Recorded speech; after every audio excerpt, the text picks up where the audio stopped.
country. So deeply upsetting. All right, let's bring in now Shadow Home Affairs Minister James Paterson. I mean, James, look, all these protesters and others claim that, you know, this is about Israel, this isn't about being Jewish, that they're not anti-Semitic.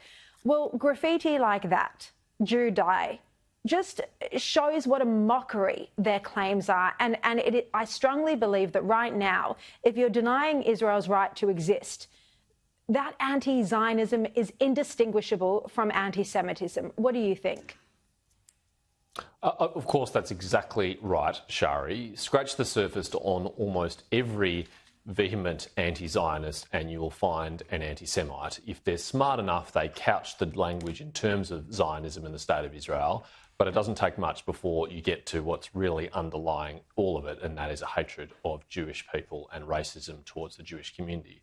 I agree with what the Deputy Prime Minister said today, but I think we would all be forgiven for wondering whether Richard Marles has been in an induced coma for the last 6 months and he's only just woken up and realised what's going on, because it shouldn't have taken what has happened at Mount Scopus for him to realise how serious the anti-Semitism crisis has been in our country for more than 6 months now, since the 7th of October. It's abundantly clear what's happening and where has been the action to complement these serious words that we're now hearing out of the Deputy Prime Minister and some others. Well, next week it'll be 8 months, actually. You know, it's 8 months that we've seen this extreme anti-Semitism. And look, as I've said repeatedly, the strong daily anti-Israel rhetoric that we see from this government, where they wrongly accuse Israel of targeting civilians, of not acting in accordance with humanitarian law, when they call for an immediate humanitarian ceasefire because they claim, again, wrongly, that Israel is targeting civilians.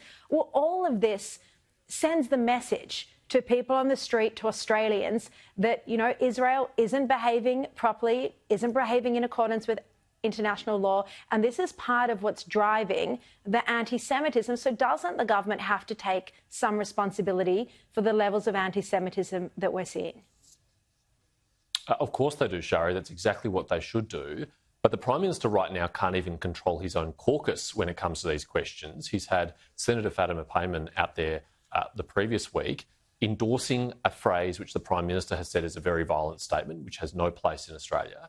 And again today, she is tweeting that we should end all trade and economic relations with Israel and we should unilaterally recognise a Palestinian state.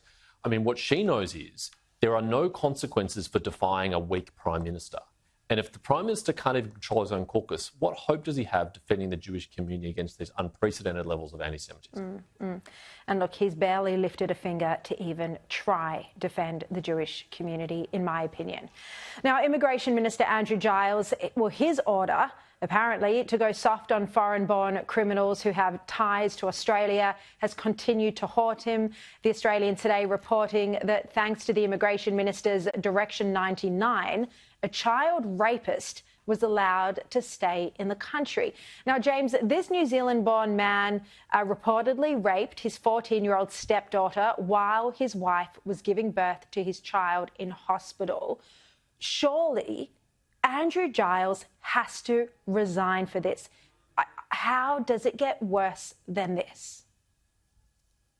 Every minister would hope that they would have a Prime Minister who is as tolerant of incompetence and weakness as Anthony Albanese is. But surely even Anthony Albanese has his limits. Surely allowing a pedophile to stay in this country who should have otherwise been deported is a bridge too far even for Anthony Albanese. But that is exactly the effect of Andrew Giles' direction to his department.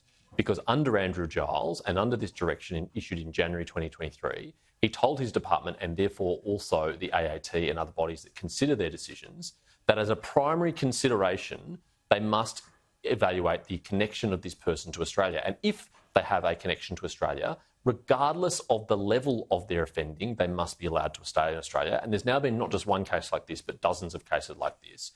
Andrew Giles should be sacked, and tomorrow, Direction 99, which he issued, should be repealed and replaced with what the coalition had in power, which is if you're a non-citizen and you commit a crime, you'll be deported, no ifs, no buts.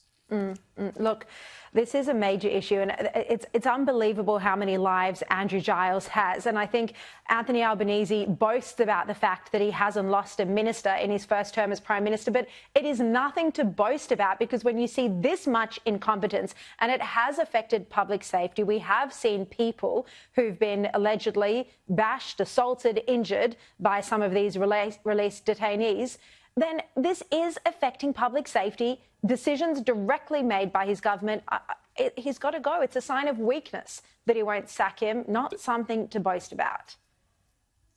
That's right. And I bet the family of the young man who was allegedly murdered by someone who was allowed to stay in Australia after they breached the character provisions of the Migration Act doesn't take much comfort from the fact that the Prime Minister hasn't lost a minister. In fact, I don't think they care at all. I don't think most Australians care at all. It's a bizarre boast when your ministers are failing to protect the community, which is the sacred and first duty of every Australian government. Indeed. James Patterson, thank you very much for your time tonight. And James is, of course,